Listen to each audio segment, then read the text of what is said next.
നമസ്കാരം. Count down 2026 പുതിയ എപ്പിസോഡിലേക്ക് സ്വാഗതം. നാളെ മുതൽ, അതായത് 13-ാം തീയതി ചൊവ്വാഴ്ച മുതൽ രാവിലെ 11 മണിക്കും വൈകുന്നേരം 5 മണിക്കും ഓരോ വീഡിയോ അപ്ഡേറ്റ് ചെയ്യുന്നതാണ്. ഇന്നു മുതൽ തുടങ്ങാൻ കഴിയാത്തതിൽ ഖേദിക്കുന്നു. നമുക്കിന്ന് കോട്ടയം ജില്ലയെക്കുറിച്ച് സമഗ്രമായി പരിശോധിക്കാം.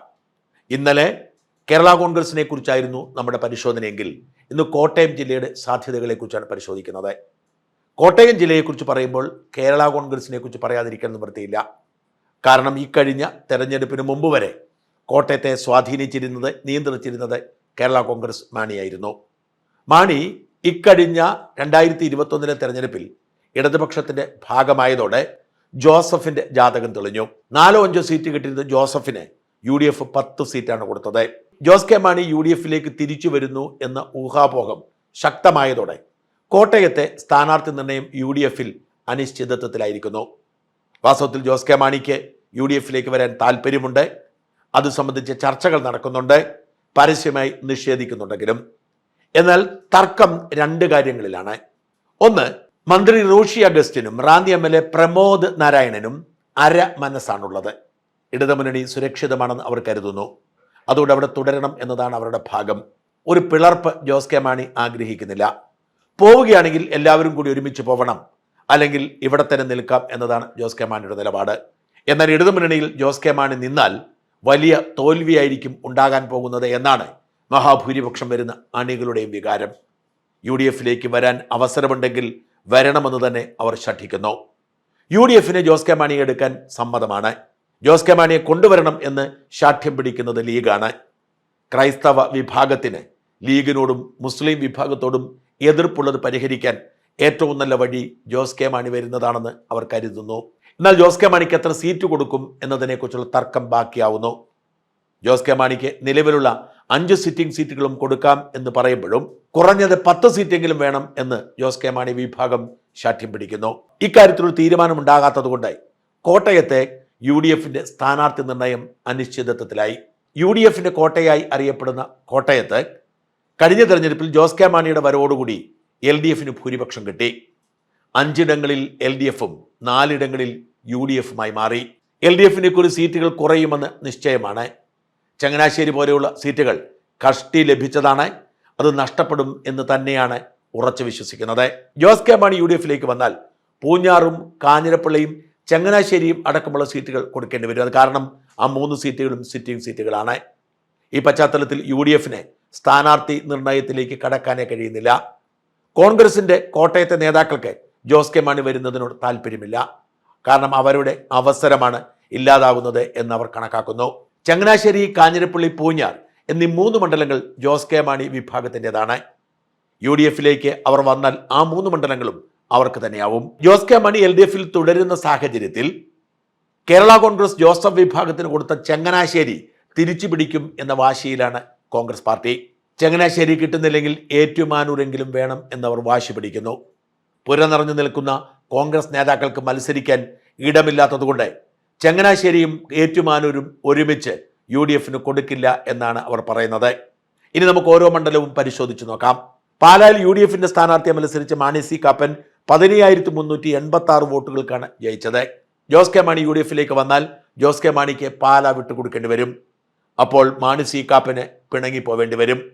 അല്ലാത്ത സാഹചര്യത്തിൽ മാണി സി കാപ്പൻ തന്നെയായിരിക്കും പാലായിൽ മത്സരിക്കുക. പാലായിലെ ഏറ്റവും ശ്രദ്ധേയമായ സംഗതി PC ജോർജിന്റെ മകൻ ഷോൺ ജോർജിന്റെ മത്സരമായിരിക്കും. ഷോൺ ജോർജ് പൂഞ്ഞാറിലല്ല, പാലായിലാണ് ഇക്കുറി മാറ്റുരയ്ക്കുന്നത്. LDF സ്ഥാനാർത്ഥിയായി ജോസ് കെ മാണിയും UDF സ്ഥാനാർത്ഥിയായി മാണി സി കാപ്പനും BJP സ്ഥാനാർത്ഥിയായി ഷോൺ ജോർജും മത്സരിച്ചാൽ പാലായിലുള്ള ശക്തമായ ജോസ് കെ മാണി വിരുദ്ധ വോട്ടുകൾ ചിതറുമെന്നും അത് ജോസ് കെ മാണിക്ക് ഗുണം ചെയ്യുമെന്നും കണക്കാക്കപ്പെടുന്നു. ജോസ് കെ മാണി വിരുദ്ധ വോട്ടുകൾ കഴിഞ്ഞ തവണ മാണി സി കാപ്പനാണ് മൊത്തമായി പോയത്. ഷോൺ ജോർജ് വരുന്നതോടുകൂടി ജോസ് കെ മാണി വിരുദ്ധ വോട്ടുകൾ 2ആയി തിരിയും. അത് ജോസ് കെ മാണിക്ക് സഹായം ചെയ്യുമെന്ന് കണക്കാക്കപ്പെടുന്നു. എന്നാൽ പൂഞ്ഞാറിൽ മത്സരിക്കുന്നത് ജയിക്കാനാണ്, വിചാരിക്കുന്നതിനേക്കാൾ വലിയ അട്ടിമറി ഉണ്ടാവും എന്നാണ് ഷോൺ ജോർജ് പറയുന്നത്. 3 ക്രൈസ്തവ സ്ഥാനാർത്ഥികൾ മത്സരിക്കുമ്പോൾ ഹിന്ദു വോട്ടുകൾ ഏകീകരിച്ച് താമര ചിഹ്നത്തിലേക്ക് മാറും എന്നാണ് ഷോൺ ജോർജിന്റെ കണക്കുകൂട്ടൽ.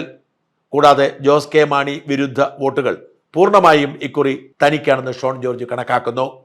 എന്നാൽ ഷോൺ ജോർജിന്റെ മത്സരമാണ് തനിക്ക് വിജയസാധ്യത കൂട്ടുന്നത് എന്നാണ് ജോസ് കെ മാണിയുടെ കണക്കുകൂട്ടൽ. അതേസമയം ജോസ് കെ മാണി UDF-ലേക്ക് വന്നാൽ അവിടുത്തെ UDF സ്ഥാനാർത്ഥി ജോസ് കെ മാണിയാവും. LDF സ്ഥാനാർത്ഥിയെ പിന്നീട് കണ്ടെത്തേണ്ടി വരും. ഷോൺ ജോർജ് അപ്പോഴും BJP സ്ഥാനാർത്ഥിയാവും. കേരള കോൺഗ്രസ് മാണി വിഭാഗത്തിന് ഏറ്റവും കൂടുതൽ വോട്ടുള്ളത് കടുത്തുരുത്തി മണ്ഡലത്തിലാണ്. ജോസ് കെ മാണി കടുത്തുരുത്തിയിൽ മത്സരിച്ചാൽ പാലായിലെ പോലെ ജോസ് കെ മാണി വിരുദ്ധ വോട്ടുകൾ ഇല്ലാത്തതിനാൽ LDF-ലോ UDF-ലോ എവിടെയെങ്കിലും ആവട്ടെ ജോസ് കെ മാണി കടുത്തുരുത്തിയിൽ മത്സരിച്ച് ജയിക്കുമെന്ന് എല്ലാവർക്കും അറിയാം. പക്ഷെ പാല വിട്ടുപോയാൽ അത് ഭീരുത്വമായി വ്യാഖ്യാനിക്കപ്പെടും എന്ന് കരുതി ജോസ് കെ മാണി അതിന് തുനിയുന്നില്ല. ജോസ് കെ മാണി വിഭാഗം LDF-ൽ തുടർന്നാൽ ഇപ്പോഴത്തെ MLA ആയ കേരള കോൺഗ്രസ് ജോസഫ് വിഭാഗത്തിന്റെ മോൻസ് ജോസഫ് വലിയ ഭൂരിപക്ഷത്തിൽ ഇക്കുറി ജയിച്ചേക്കുമെന്നാണ് റിപ്പോർട്ടുകൾ. കഴിഞ്ഞ തവണ മത്സരിച്ച് തോറ്റുപോയ സ്റ്റീഫൻ ജോർജ് ആണോ അതോ മറ്റേതെങ്കിലും ഒരു നേതാവാകുമോ LDF-ന്റെ സ്ഥാനാർത്ഥിയെ മത്സരിക്കുക എന്ന് തീരുമാനമായിട്ടില്ല.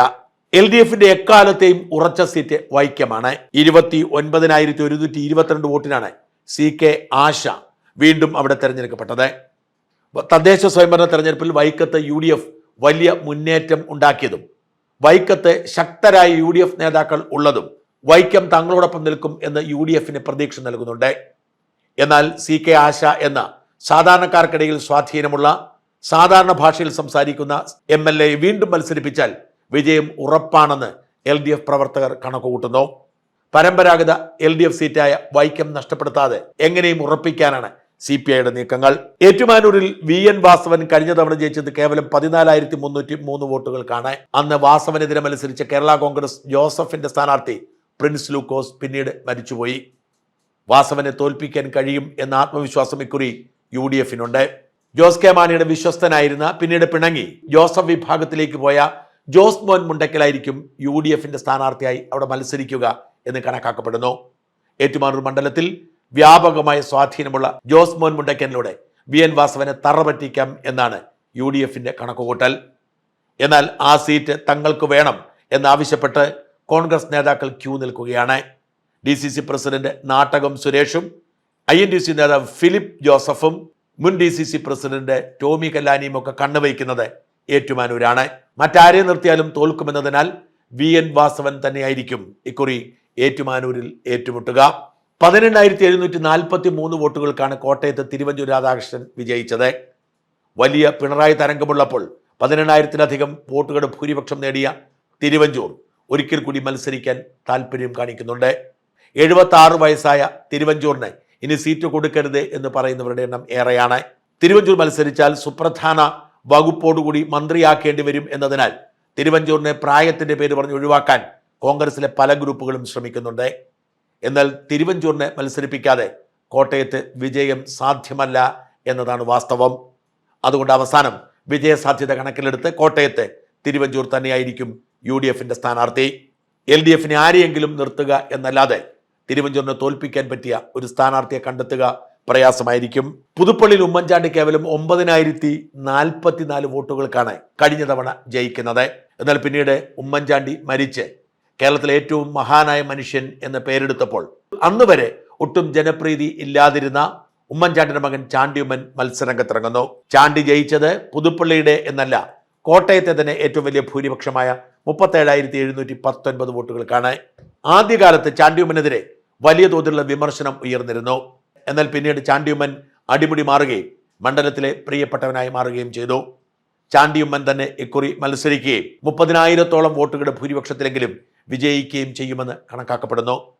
ചാണ്ടി ഉമ്മന്റെ സഹോദരിമാർ രണ്ടുപേരും മത്സരരംഗത്തുണ്ട് എന്ന വാർത്തകളൊക്കെ പുറത്തു വരുന്നുണ്ടെങ്കിലും ചാണ്ടി ഉമ്മന്റെ അമ്മയ്ക്ക്, അതായത് ഉമ്മൻചാണ്ടിയുടെ ഭാര്യയ്ക്ക് പെൺമക്കളിൽ മൂത്തവളെ മത്സരിപ്പിക്കാൻ താല്പര്യമുണ്ടെങ്കിലും കോൺഗ്രസ് നേതൃത്വം ഒരു കുടുംബത്തിൽ 2 പേർക്ക് സീറ്റ് കൊടുക്കാനുള്ള സാധ്യത വിരളമാണ്.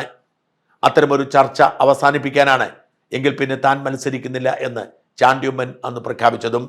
പുതുപ്പള്ളിയിൽ ചാണ്ടി തന്നെയായിരിക്കും മത്സരിക്കുന്നത്. വലിയ ഭൂരിപക്ഷത്തിൽ ജയിക്കുമെന്ന് ഉറപ്പുമാണ്. ചങ്ങനാശ്ശേരിയിൽ LDF-ന്റെ ജോബ് മൈക്കിൾ 6,059 വോട്ടുകൾക്കാണ് ജയിച്ചത്. ചങ്ങനാശ്ശേരി വിട്ടുതരണം എന്ന് നിർബന്ധിച്ച് ആവശ്യപ്പെട്ടുകൊണ്ടിരിക്കുകയാണ് കോൺഗ്രസ് പാർട്ടി. ജോസഫ് ഗ്രൂപ്പിൽ നിന്നും ചങ്ങനാശ്ശേരി പിടിച്ചെടുക്കും എന്നവർ കട്ടായം പറയുന്നു. VJ ലാലിക്ക് പകരം മറ്റൊരു സ്ഥാനാർത്ഥി ഉണ്ടെന്നാണ് ജോസഫ് വിഭാഗം പറയുന്നത്. എന്നാൽ KC ജോസഫും ജോസഫ് വാഴയ്ക്കനും അടക്കമുള്ള നേതാക്കളുടെ പേര് സജീവമായി തന്നെ ചങ്ങനാശ്ശേരിയിൽ പറഞ്ഞു കേൾക്കുന്നു. രമേശ് ചെന്നിത്തല വിഭാഗത്തിലെ ഏറ്റവും സമുന്നത നേതാവായ ജോസഫ് വാഴയ്ക്കിനെ വിജയസാധ്യതയുള്ള ഏതെങ്കിലും ഒരു സീറ്റ് കൊടുത്തേ മതിയാവൂ എന്ന് KPCC നേതൃത്വത്തിന് താല്പര്യമുണ്ട്. അങ്ങനെ അവർ കണക്കാക്കിയിരിക്കുന്ന പ്രധാനപ്പെട്ട 2 സീറ്റുകളിൽ ഒന്ന് ചങ്ങനാശ്ശേരിയാണ്, മറ്റൊരു സീറ്റ് പീരുമേടാണ്. കാഞ്ഞിരപ്പള്ളിയിൽ ഡോക്ടർ N ജയരാജ് 13,703 വോട്ടുകൾക്കാണ് ജയിച്ചത്. കാഞ്ഞിരപ്പള്ളിയിലും മികച്ച ഒരു ഹിന്ദു സ്ഥാനാർത്ഥിയെ നിർത്തി വിജയിപ്പിക്കാൻ കഴിയും എന്ന ആത്മവിശ്വാസത്തിലാണ് കോൺഗ്രസ് പാർട്ടി. പൂഞ്ഞാറിൽ 16,817 വോട്ടുകൾക്കാണ് കേരള കോൺഗ്രസ് മാണി വിഭാഗത്തിലെ സെബാസ്റ്റ്യൻ കുളത്തുങ്കൽ ജയിച്ചത്. ഇക്കുറി LDFന്റെ സ്ഥാനാർത്ഥിയായി സെബാസ്റ്റ്യൻ തന്നെ മത്സരിക്കും. അതേസമയം ജോസ് കെ മാണി വിഭാഗം UDFിലേക്ക് പോയാൽ സെബാസ്റ്റ്യൻ ആയിരിക്കും UDFന്റെ സ്ഥാനാർത്ഥി. ജോസ് കെ മാണി LDFിൽ തുടരുകയും സെബാസ്റ്റ്യൻ LDFന്റെ സ്ഥാനാർത്ഥിയാവുകയും ചെയ്താൽ UDF കരുത്തനായ ഒരു സ്ഥാനാർത്ഥിയെ തപ്പുന്നുണ്ട്. കഴിഞ്ഞ തവണ മത്സരിച്ച ടോമി കല്ലാനി മൂന്നാമതായതുകൊണ്ട് ഇക്കുറി അവിടെ സീറ്റ് ഉണ്ടാവില്ല.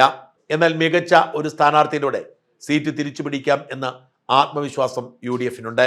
കോട്ടയത്തെ അന്തിമ തീരുമാനങ്ങൾ വൈകാൻ കാരണം ജോസ് കെ മാണിയുടെ UDF പ്രവേശനത്തെക്കുറിച്ചുള്ള അനിശ്ചിതത്വമാണ്. അത് പൂർത്തിയായാൽ മാത്രമേ കോട്ടയത്തെ സീറ്റ് കാര്യത്തിൽ തീരുമാനമാകൂ.